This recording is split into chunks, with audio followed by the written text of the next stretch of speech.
বৃষ্টিময় সকালের DC hill, চট্টগ্রামের এই ডিসি হিল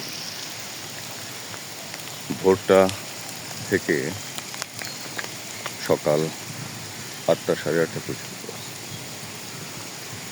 মধ্যবয়স্ক থেকে শুরু করে বয়স্ক এবং অনেক তরুণরাও থাকে, যারা এখানে নিয়মিত শরীর চর্চা করার জন্য, হাঁটাহাঁটির জন্য, দৌড়াদৌড়ির জন্য এসে উপস্থিত হয় এবং সকালটা এখানে সুন্দরভাবে কাটে। কিন্তু এই বৃষ্টিময় সকালে শুনশান নীরবতা এই ডিসি প্রান্তরে।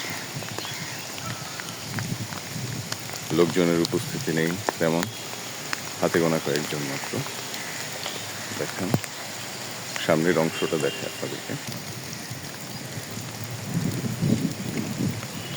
দেখেন একেবারে শুনশান নীরব, কিন্তু এখানটাতে প্রচুর লোক সমাগম হয় প্রতিদিন সকাল শরীরচর্চা করার জন্য। এবং বৃষ্টিতে গাছগুলো কিন্তু অনেক সজীব হয়ে উঠেছে,